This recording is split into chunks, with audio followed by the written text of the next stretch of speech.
Buenos días, mi nombre es Daniel Bolívar, soy del curso 10A del Colegio Psicopedagógico La Acacia. Este es un proyecto de filosofía, es el proyecto número 2. Entonces estoy aquí con doña Teresa Hurtado, que nos va a contar la anécdota. No es anécdota. La anécdota. Bueno, paga la trita, paga el poquito. Dale pause. Eso, dale pausa. ¿De cuál es pausa? A ver, vamos a contar una anécdota. Sucedió acá hace 60 años. Aproximadamente. Recién llegados nosotros aquí al barrio con mi papá y mis hermanos. Se trata de un niño. Se trata de una señora que veíamos pasar todas las noches por la cabecera de la iglesia de la Acacia. Había una zanjita de agua que venía por allá de una quebrada con la cual nosotros vivíamos de esa agua. Contaban los que vivieron en ese entonces por acá de una señora que tenía un niño. Buenas. Y lo había matado, lo había enterrado al fondo del barrio. Nosotros llamamos el tiempo al fondo del barrio, lo que es hoy en día más o menos el jardín ese jardín se llama comunal, el jardín comunal, a esa parte. Ellos trabajaban haciendo adobe. Nosotros, lo digo porque yo alcancé a ver a conocer eso, veíamos pasar una señora todas las noches después de las 11 de la noche, unas veces de negro, otras veces de blanco. Y nosotros pues la veíamos pasar hacia el fondo allá llorando.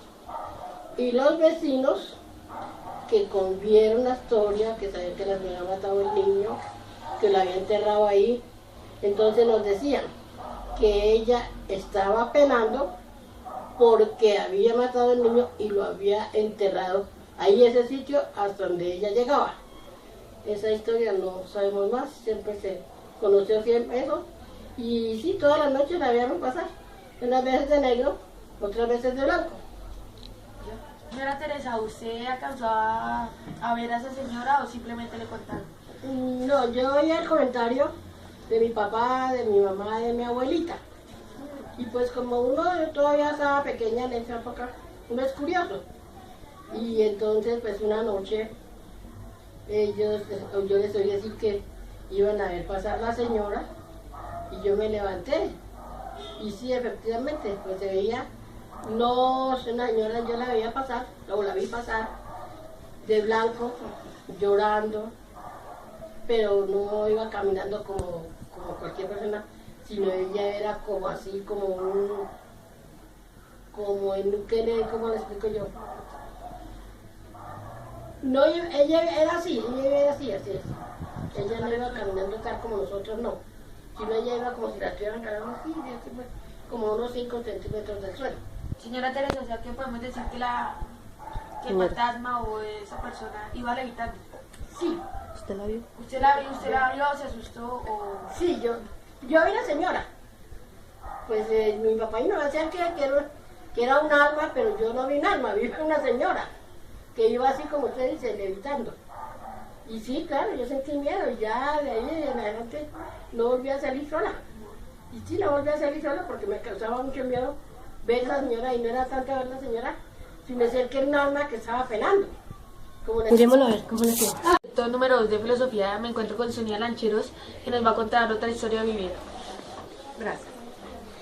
Cuentan mis bisabuelos que hace muchísimos años, mi abuelo era un hombre muy borracho y peleador. Mi abuela tenía que sacarlo cada fin de semana de la comisaría para que dejara de pelear.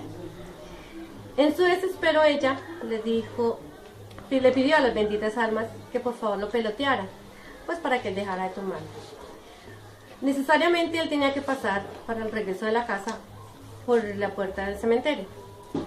Un fin de semana, como de costumbre, él regresaba a la casa cuando de un momento a otro sintió un escalofrío tremendo, algo inexplicable. El pelo se le puso de punta, sintió una energía muy grande y de un momento a otro empezó a recibir golpes y golpes. A la mañana siguiente, pues, como mi abuela no llegó ese día a la casa, mi abuela lo fue a buscar. Lo encontró en medio de unos matorrales muy golpeado. La conclusión que ella sacó fue que las benditas almas lo habían peloteado, pues para que dejara un poco de tomar y dejara un poco la pelea con toda la gente. Bueno, ¿sus abuelos en alguna vez le explicaron qué es pelotear?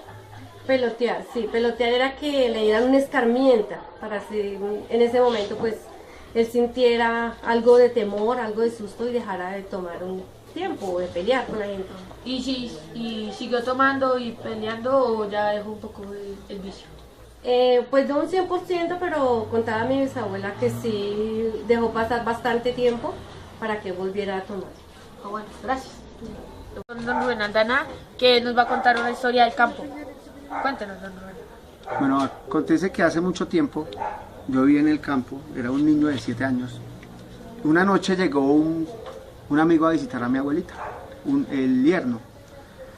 Era una persona que era muy tomadora, no hacía caso, la mujer le decía que no hiciera eso y él le mamaba mucho gallo, prácticamente díganlo así.